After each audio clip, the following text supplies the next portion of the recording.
What do I eat? I get asked that question all the time. Tell me what to eat.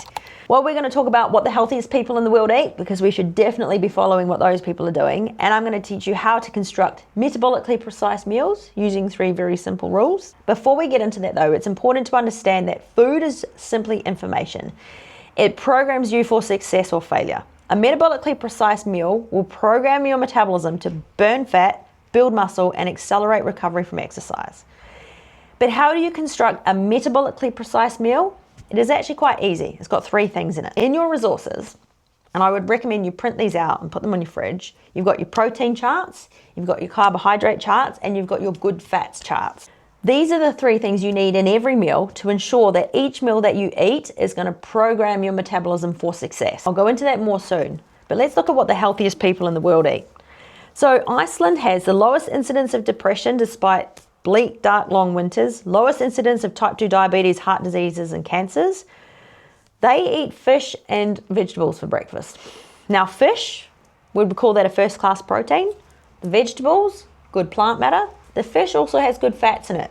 So we've got protein, we've got good quality carbohydrates, low energy carbohydrates, the vegetables, and then we've got the fish, which is also the good fat. So fish is one of the best things that you could eat. Now, I don't know if you want to eat it for breakfast. Iceland is one of the healthiest countries in the world, and it comes back to what they're eating. So their breakfast would be considered a metabolically precise meal because it has first class protein, it has good quality carbohydrates, and it has good fats. Okinawa in Japan is another one. Lowest incidence of obesity, heart disease, and cancer in the world. Highest longevity and life expectancy in the world. They eat tofu, fish, seaweed, eggs, vegetables for breakfast, green tea.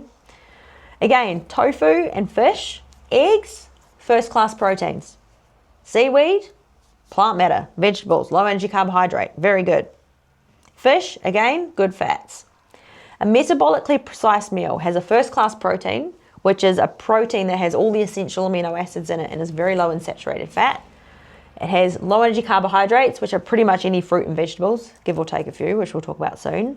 And good fats, which are going to accelerate recovery from exercise, very good for reducing inflammation, also good for cognitive function.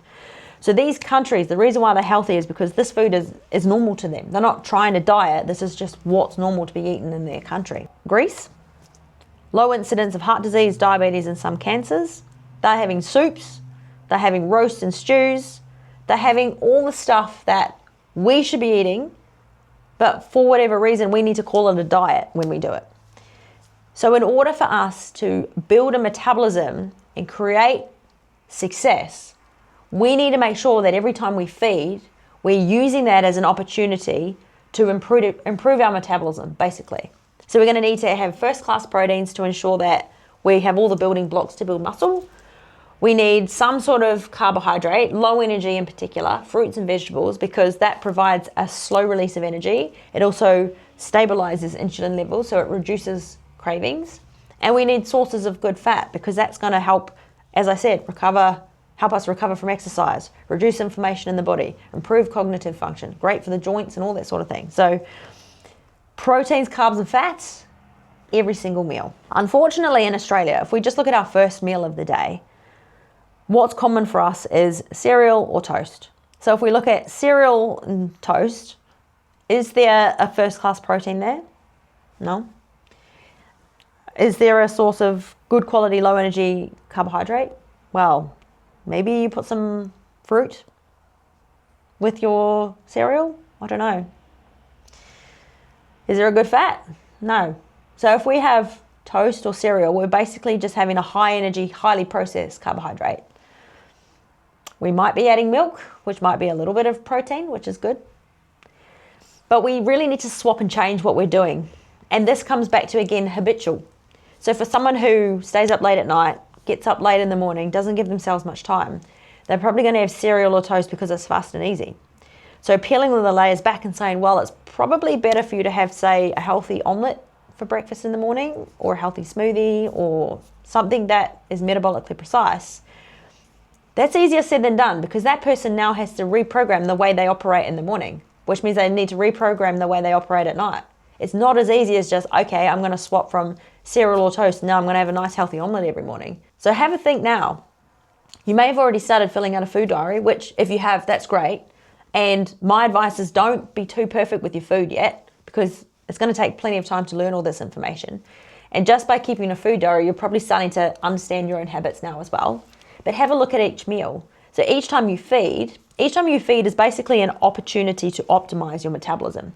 So if you have, for example, toast for breakfast, it's not that it's bad, it's just that you've missed an opportunity there to build your metabolism. Every time you feed, it's an opportunity.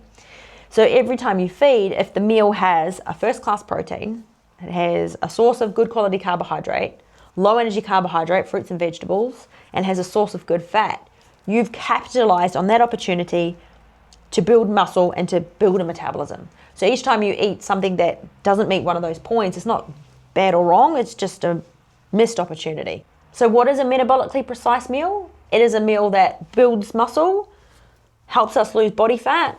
It will have a source of first-class protein, which is a first-class protein basically has all the essential amino acids in it and is very low in saturated fat, usually 10% or less. The source of low energy carbohydrate, so that's going to be a fruit or a vegetable. We're going to talk about the metabolic window later, so there will be times where we want to add high energy carbohydrates. We'll talk about that soon. And we'll also have a source of good fat. So that could be something like flaxseed, it could be olive oil.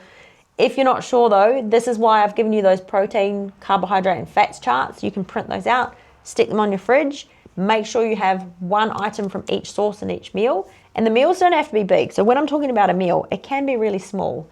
When we use the word meal, people automatically think a huge meal that fills a plate. It doesn't need to be large. It can be a snack-sized meal. So you don't need to eat huge size meals, but what we're looking for is giving our bodies an opportunity to receive all the nutrients that it needs to build a metabolism. So the test for you now, because I've got a little questionnaire, is to go through those charts and answer the questions in that questionnaire. Can you name 2 or 3 first-class protein sources? Can you name 2 or 3 low-energy carbohydrates? Can you name 1 source of good fat? Make sure you go into those protein charts because there's all your answers.